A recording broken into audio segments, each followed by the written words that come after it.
wabarakatuh. Perkenalkan, nama saya Yunisa Wahyu dengan NIM 23383303167. Pada kesempatan ini saya akan mempresentasikan materi tentang pengukuran risiko. Pengertian pengukuran risiko adalah proses untuk mengetahui seberapa besar atau kecil risiko yang mungkin terjadi dalam suatu kegiatan atau perusahaan. Tujuan dari pengukuran risiko ini adalah untuk membantu dalam memprediksi kemungkinan risiko, menilai dampak yang ditimbulkan, serta menjadi dasar dalam pengambilan keputusan yang tepat.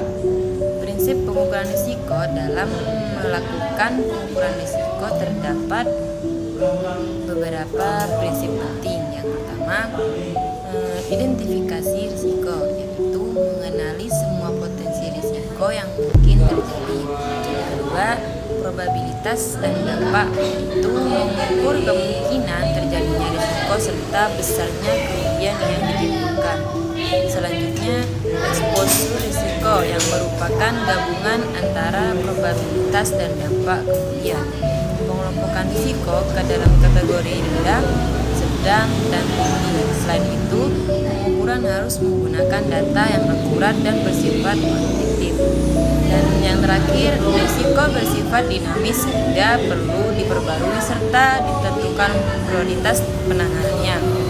Teknik pengukuran risiko: terdapat beberapa teknik yang digunakan dalam pengukuran risiko. Di antaranya adalah distribusi probabilitas yang digunakan untuk melihat peluang terjadinya suatu risiko. Analisis sensitivitas untuk mengetahui pengaruh perubahan suatu faktor terhadap risiko. Kemudian volatilitas yang diukur dengan standar deviasi, serta metode value at risk atau VAR yang digunakan untuk memperkirakan potensi kerugian maksimum. Selain itu, terdapat expected result atau S untuk mengukur risiko ekstrim, serta analisis skenario untuk memprediksi kondisi di masa depan. Kelebihan dan kelemahannya: setiap metode memiliki kelebihan dan kelemahan. Value at risk atau VAR memiliki kelebihan karena mudah dipahami dan cepat digunakan, namun tidak mampu menangkap risiko ekstrim.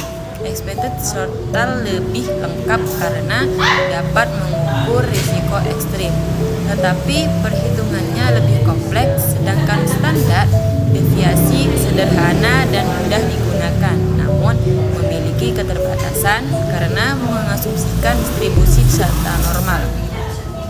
Analisis tambahan: selain itu, terdapat analisis sensitivitas dan analisis skenario.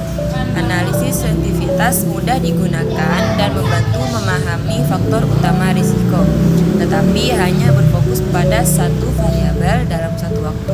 Sedangkan analisis skenario mampu menggambarkan kondisi ekstrim dan lebih realistis, namun bersifat subjektif dan membutuhkan waktu yang lebih lama dalam analisis. Jadi, tidak ada satu teknik pengukuran risiko yang paling efektif untuk semua kondisi. Pemilihan teknik harus disesuaikan dengan tujuan analisis. Untuk pengukuran risiko harian dapat menggunakan VR, untuk risiko ekstrim menggunakan expected result. Untuk melihat volatilitas dengan menggunakan standar deviasi, dan untuk perencanaan strategis menggunakan analisis skenario. Sekian presentasi saya, kurang dan lebihnya mohon maaf. Assalamualaikum warahmatullahi wabarakatuh.